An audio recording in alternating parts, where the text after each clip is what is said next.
Solo levelling season 2 episode 4 आ गया है, इसीलिए तुम्हारे भाई का वीडियो भी आ चुका है। तो जैसा कि हम लोग जानते हैं, पिछले एपिसोड में डीमन कैसल आर्क शुरू हो गया है और हमारे संग जिनवो ने डीमन कैसल का 75th फ्लोर को कॉन्कर कर चुका है, जिससे उसे 2 स्पेसिफिक आइटम मिल चुकी है जिससे वो एक्सेलर ऑफ लाइफ को बना सके। लेकिन अभी भी उसे एक आइटम की ज़रूरत है जो कि है प्यूरिफाइड डीमन किंग ब्लड, जो कि उसे 100 फ्लोर में मिलने वाली है। तो शुरू करते हैं आज के एपिसोड को और जानते हैं पूरे डिटेल में क्या हुआ है। तो एपिसोड के स्टार्टिंग में हम देखते हैं जिनवो डीमन कैसल से निकल जाता है और कहता है प्यूरिफाइड डीमन किंग ब्लड को लेने के लिए मुझे पूरा प्रिपेयर होकर फिर से जाना पड़ेगा डंजन में।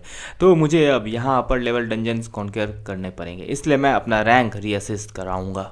तो इसीलिए अगले दिन जिनवो चला जाता है अपना रैंक रीअसेस करने और वहाँ हम देखते हैं इस बंदे को जो कि जिनवो को देख के भाव चक्का हो जाता है और वो सीधे वाइट टाइगर गिल्ड में फ़ोन करता है और बेक को बताता है कि जिनवो यहाँ आया है अपना रैंक रीअसेस करवाने, जिसे सुन के बेक भी काफ़ी हैरान हो जाता है और उससे कहता है कि मैं आ रहा हूँ वहाँ जल्द से जल्द।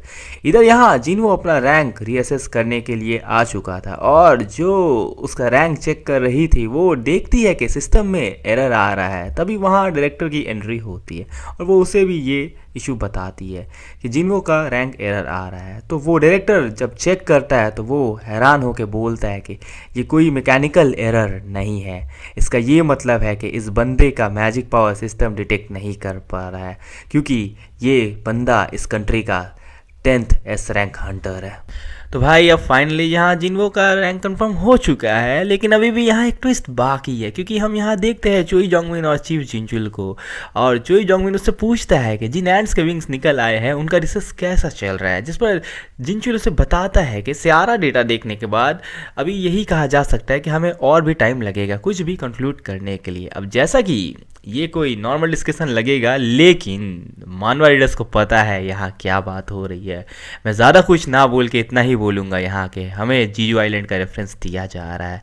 मैंने फर्स्ट पार्ट से ही कहा है कि इस सीज़न में ये लोग जीजू आइलैंड आर्क को कवर करेंगे, तो यहाँ हमें इसी का रेफरेंस दिया जा रहा है। अब आगे चुई जोंगमिन चीफ जिनचुल से कहता है मैंने रेड गेट के इंसिडेंट के बारे में सुना है कि white tiger guild non members को भी पार्टिसिपेट करने दे रहे हैं अपने साथ, तो तुम लोग के साथ कौन गया था उस गेट के अंदर? तो जिनचुल उसे कहता है कि मैं उस दिन वहाँ था लेकिन मैं पूरा समय तक वहाँ नहीं था, तो मैं तुम्हें कुछ बता नहीं पाऊंगा। अब ये बातें इन लोग में हो ही रही थी, तभी उन्हें बिल्डिंग से शोर आने की आवाज़ आती है। तो जिनचुल कहता है कि ज़रूर किसी का रैंक अवेक हुआ है, इसीलिए वहाँ ऐसा शोर हो रहा है, जाके मैं चेक करता हूँ। जिसमें चोई जोंगमिन उससे कहता है कि चलो मैं भी चलता हूँ तुम्हारे साथ, और ये सीन यहाँ होता है कट।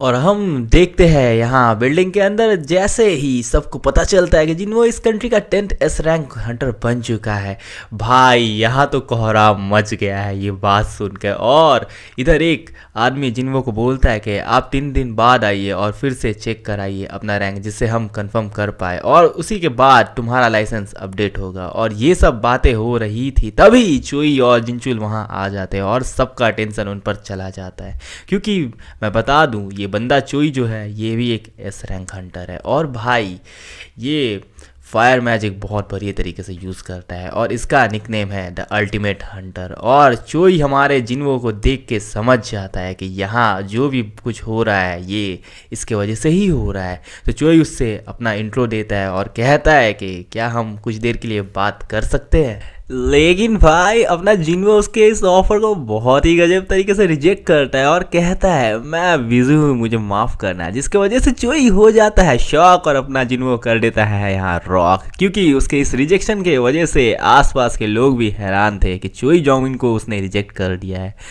और इस वजह से चोई जिनचुल से कहता है एक बात बता, मैंने क्या अपना इंट्रो ठीक तरीके से नहीं दिया है कभी? के बाद चोई ये गौर करता है कि संग जिनवो के जाने के बाद बेक वहाँ पे आ चुका है और चोई यहाँ समझ जाता है कि वाइट टाइगर गिल्ड का प्रेसिडेंट यहाँ आया है, वो भी ट्रांसफॉर्म होके ही आया है होगा क्योंकि उसके ऑफिस से ये जगह काफ़ी दूर है। मतलब ये संग जिनवो ही है जो उस दिन उन लोग के साथ रेड गेट में था। और इतना जान के चोई वहाँ से चला जाता है और बेक भी ये समझ जाता है कि चोई को सब पता चल गया है। अब यहाँ एक बात कहना चाहूँगा मैं, अभी जो भी चीज़ें यहाँ पे हुई है ये अच्छा तो था, लेकिन मानवा में इस पूरे सिनेरियो को अलग ही लेवल में कवर किया गया है, क्योंकि यहाँ कुछ चीज़ें ऐसे भी है जिन्हें इन डिटेल्स कवर नहीं किया गया है। और भाई भरोसा करो, मानवा में ये अलग लेवल में लग रहा है, क्योंकि जब चोई और जिन्वो एक दूसरे के सामने सामने रहते हैं, जो ऑरा वो लोग एक दूसरे के लिए फील करते हैं भाई, वो अलग ही रहता है भाई। और चोई वहाँ कहता भी है कि 3 दिन वेट करने का ज़रूरत नहीं है, मैं देख के बता सकता हूँ कि ये बंदा एस रैंक ही है।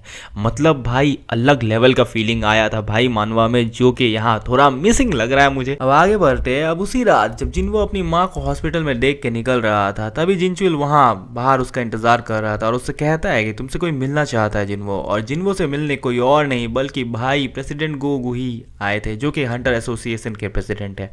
और वो वहाँ जिन्वो से सीधा कहते हैं और उसे ऑफ़र देते हैं कि हंटर एसोसिएशन ज्वाइन करने का, क्योंकि वो बताता है कि अगर तुम 5 मेजर गिल्ड में से किसी को भी ज्वाइन करोगे तो उनमें बैलेंस नहीं रहेगा और जिससे प्रॉब्लम क्रिएट हो सकती है। इसीलिए मैं चाहता हूँ कि हंटर एसोसिएशन 6th गिल्ड बने, जो कि इन्हें अपने अंडर काबू करके रखे, इसलिए जिससे हमारे कंट्री को कोई नुकसान ना हो। लेकिन जिन्वो बहुत सोचने के बाद उसका ये ऑफ़र रिजेक्ट कर देता है और उससे कहता है कि मैं आपका ऑफ़र एक्सेप्ट नहीं कर सकता हूँ। प्रेसिडेंट को लगता है जिन्वो ने ये पैसों के लिए किया है ऑफर रिजेक्ट, लेकिन जिन्वो कहता है कि मैं लड़ना चाहता हूँ इन मॉन्स्टर्स से डंजन में रहकर, क्योंकि मुझे लगता है कि मैं यहाँ बिलोंग करता हूँ। भाई देख रहे हो भाई अपने जिन्वो का डिटर्मिनेशन, उसने ऑफर रिजेक्ट कर दिया भाई लेवल अप करने के लिए सिर्फ। भाई बस देखो डिटर्मिनेशन है, इसको बोलते हैं। अब अगले दिन हम हॉस्पिटल में देखते हैं डोनसुक को, जो कि भाई किलाया हुआ है, क्योंकि भाई उसके पूरे शरीर में पट्टी लगी हुई थी, क्योंकि लास्ट एपिसोड में हमने देखा था कि जिन्वो के बाप ने यानी संगवान ने उसे रेल दिया था। और तभी वहाँ डिप्यूटी डायरेक्टर आता है और उससे पूछता है कि ये संगवान सही में मॉन्स्टर है, जिस पर डोंगसुक उसे बोलता है कि मेरे हालत को देख के आपको लगता है कि कोई इंसान ये कर सकता है, वो एक मॉन्स्टर ही है। यहाँ मैं बता दूं पिछले एपिसोड में डोंगसुक को अपने संगवान ने रेल दिया था और डोंगसुक ये भी वहाँ बताता है कि वो इंसान नहीं है बल्कि मॉन्स्टर है, लेकिन ये पार्ट एनिमे में नहीं बताया गया है, मानवा में बताया गया है। मैंने कहा था ना कि ये लोग इतने पेस में जा रहे हैं कि बहुत से सीन ये लोग स्किप कर रहे हैं। अब आगे हम देखते हैं कि डोंसुक याद करता है कि उसे संगवान ने कहा था कि अगर तूने मेरे फैमिली के ऊपर नज़र उठा के भी देखा तो तुझे मैं छोड़ूंगा नहीं। और भाई देख के तो समझ आ रहा होगा कि तुम्हें कितने गंदे तरीके से ये रिलाया है, अच्छा ही हुआ साला। अब आगे हम देखते हैं कि जिन्वो आर्टिफैक्ट्स देख रहा होता है ऑनलाइन, तभी वो देखता है कि हंटर्स गिल्ड को माइनस की ज़रूरत है जो ए रैंक गेट में उनके साथ जा सके और क्रिस्टल माना कलेक्ट कर सके। तो जिन्वो डिसाइड करता है कि वो वहाँ जाएगा माइनर बन के और वो उन्हें ज्वाइन करता है। और ये बात यहाँ प्रेसिडेंट गू को भी पता चलता है। अब यहाँ हम देखते हैं कि ए रैंक डंजन में हंटर्स गिल्ड आ चुके हैं और चोई जोंगमिन उन्हें लीड कर रहा होता है और वो अपने फायर मैजिक से उन मॉन्स्टर पर अटैक करता है। और भाई यहाँ एनिमेशन बहुत ही गजब था भाई, तुम लोग भी देख सकते हो। और मैंने कहा था अभी पहले कि ये चोई फायर मैजिक बहुत अच्छा यूज़ करता है। और इसके बाद जैसे ही ये लोग अपना रेड ख़त्म करके आते हैं, जिन्वो चाहिन को देख के सोचता है कि यही है 9th एस रैंक हंटर इस कंट्री की। और तभी चाहिन को भी एक ऑरा महसूस होता है और वो सोचती है कि मुझे लगा ये प्रेसिडेंट गू का है, लेकिन वो यहाँ आएंगे क्यों, शायद ये मेरा वहम था। और ये देख के जिन्वो समझ जाता है कि मेरे सोच से भी ज़्यादा पर्सपेक्टिव है ये लड़की, और इतना बोल के वो अंदर चला जाता है माइनिंग करने के लिए। लेकिन अंदर जाके वो देखता है कि उसे जो भी यहाँ और महसूस हो रहा है ये ज़रूर ए रैंक बॉस का ही होगा, और ये बॉस वल्कन और मेटियस से ज़्यादा स्ट्रॉन्ग लग रहा है मुझे, और मैं भी देखना चाहता हूँ कि आखिर ये कितना स्ट्रॉन्ग है। इसके बाद ठीक जिन्वो एक बंदे से टकरा जाता है और वो बंदा उसे हेकड़ी दिखाने लगता है, लेकिन जिन्वो उसे एक लुक देता है जिससे उसे भी थोड़ा शक होता है कि क्या ये बंदा सही में एक ई रैंकर है। और फिर इसी के बाद बहुत से लोग माइनिंग टीम के लीडर से पूछते हैं कि क्या जिन्वो सही में ई रैंकर है, क्योंकि भाई जिस तरीके से वो वहाँ काम कर रहा था ये कोई नॉर्मल ई रैंकर नहीं कर सकता है। और ये भाई तुम लोग भी देखो भाई क्या ही बैक मसल्स है जिन्वो का। अब आगे लंच ब्रेक होता है और सभी वर्कर्स खाने के लिए चले जाते हैं, लेकिन जिन्वो वहाँ डंजन के अंदर रहता है और वो ऐसा इसलिए कर रहा है ताकि वो वहाँ के बॉस को जाके देख सके और उससे लड़ सके। लेकिन उसने पहले ही ये डिसाइड कर लिया था कि वो उस बॉस को मारेगा नहीं।